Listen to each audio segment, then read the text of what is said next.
I'm Kelley Harrell, author, animist, and creator of the Weekly Rune.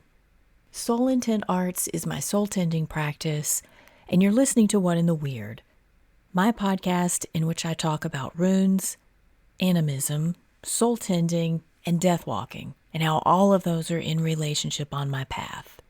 In this episode of Working with the Runes as Verbs, we're working with Jera. Jera is year, a full cycle around the sun, and it encompasses our capacity to observe what has transpired in that cycle. In the calendar I work with, Jera is the rune of Yule. It comes in the season of winter solstice in the north, which is New Year vibes for many folks, close of the year for others, and it is that cyclicity that I have in mind for verbing Jera, to cycle. I approach Jera as harvest or hearth accounting 101. It gives very homey, hearthy vibes that all is well in the household, and for that I wouldn't shun to harvest as its verb. I feel like our modern perspective on harvest isn't expansive enough to do justice the context around it, which is largely land-based and seasonal.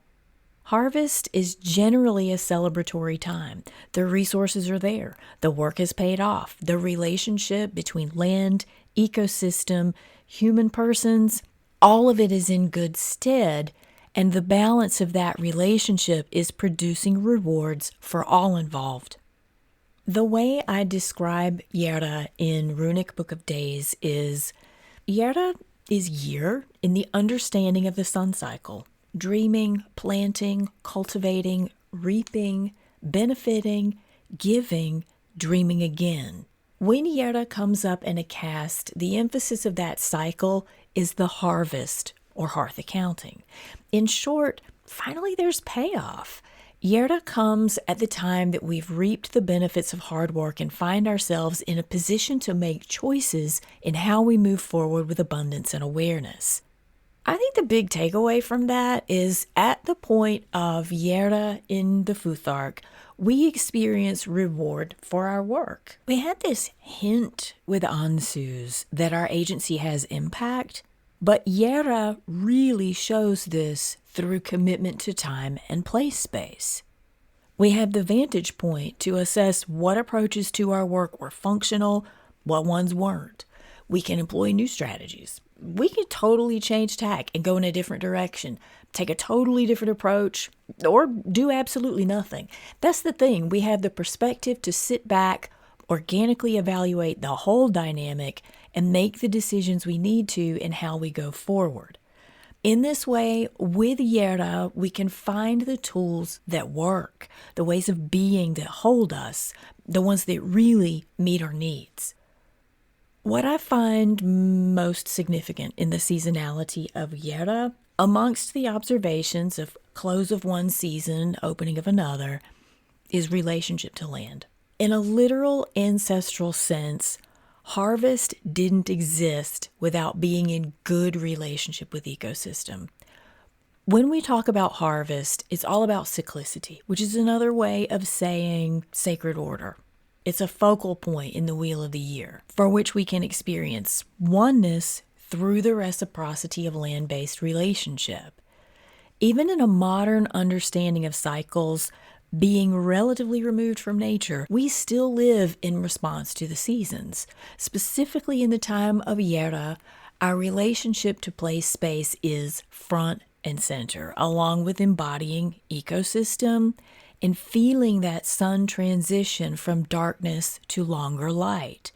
In the festivities of Yule, we celebrate, we analyze, we plan, we consume, we thank.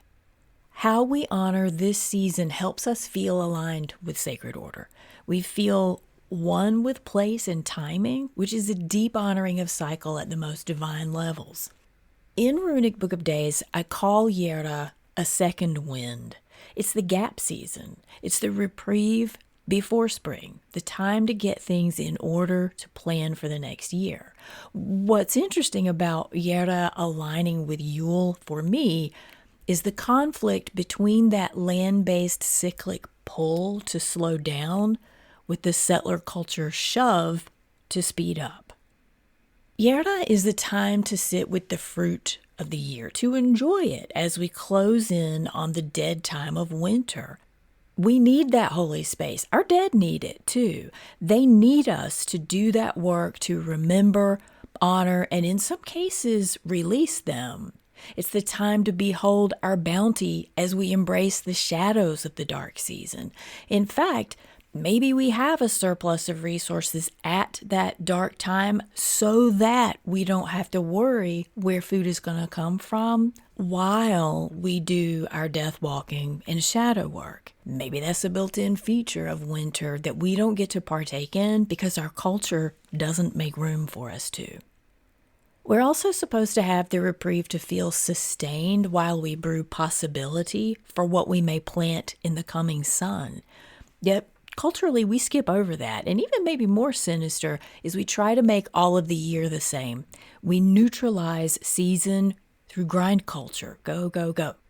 Grind culture removes us from cyclicity.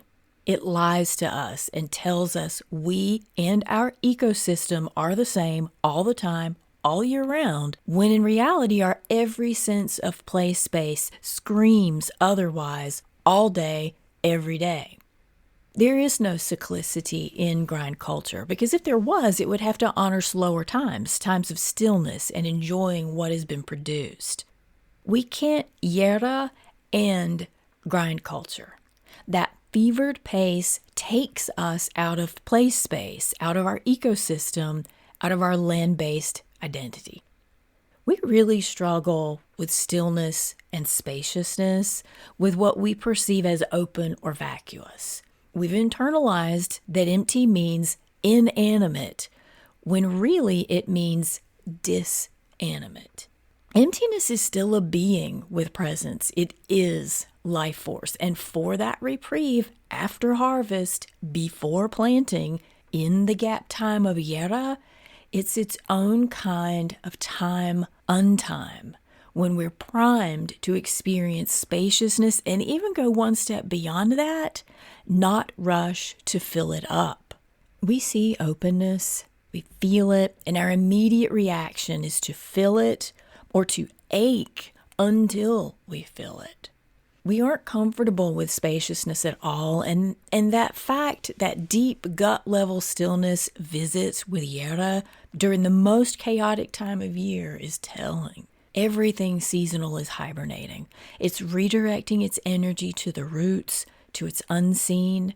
Dormancy is Jera's activity. All we have to do is snack on the harvest of the year while we conjure up creative plans for the next. This tiny pause button may be the most important point of manifestation in our cycle of the year, and we don't honor it in American settler culture. I want to come back to the land relationship aspect of harvest and Jera, this whole hearth accounting thing. In order to plan for the next year, we need that gap time, right? To declutter and plan. But we also have to be really clear in our resources, which means really clear in our relationships. We have to know what our ecosystem can handle in terms of planting what we need or want to grow. And we have to sit with the realities of where maybe that just can't be grown right now. The land needs augmentation in order to produce. We have to know that relationship really well and listen to its boundaries in order to affirm our success for next year, for our next harvest. Or maybe the Almanac 8 Ball says, outlook not so good, and that means we need to draw on our dream team for help, literally and liminally. We have to identify and reach out to the resources that help us keep our ecosystem healthy and evolving, again, literally and liminally. We have to be really in touch with cyclicity to do that, and we have to be comfortable with it in a way that we're willing to put down what must be sacrificed to maintain a healthy balance for the whole ecosystem. That kind of examination and service to community requires the right tools, which in relationship vernacular are allies. Another facet of Jera, harvest, shapes community. I think appropriate questions to ask around Jera are, how do we carve out the time to make use of it as a second wind despite cultural busyness? How do we make the space to celebrate harvest and meet our spiritual need to process the year?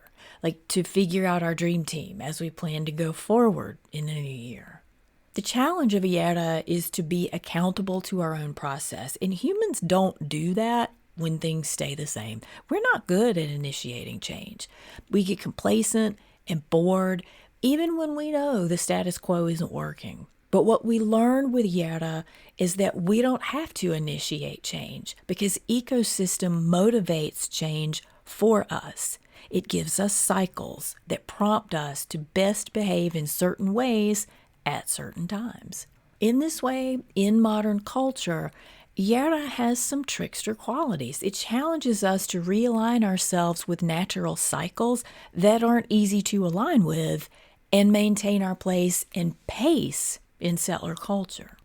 That's something to think about. And now, at the recording of this episode, as we wobble into spring in the north, we're challenged with putting what we did with our Jera gap time into motion. Like, what's that looking like?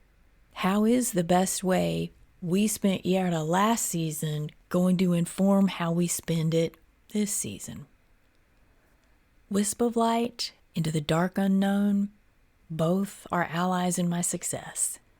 That's the Jera half-month affirmation from Runic Book of Days. We have to embrace our own cyclicity and that of our ecosystem. And Jera is an excellent teacher in helping us do that.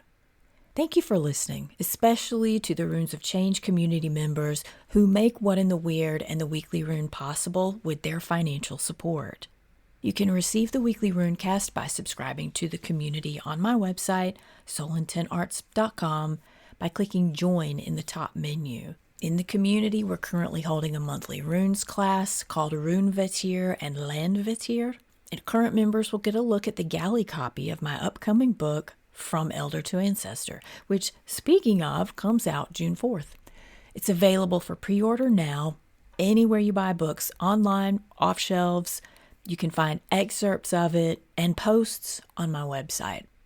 If you have questions or insights about working with the runes, runic calendars, soul tending, or if you just want to drop me a line, you can do that at Kelley@soulintentarts.com. That's Kelley @soulintentarts.com. Learn more about me, Runic Book of Days, and my work by visiting my website.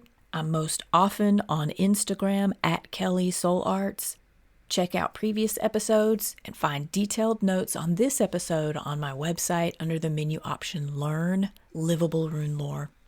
The transcript of this episode can be found there as well. I'm Kelley, and this has been What in the Weird. Thank you for the harvest that you bring.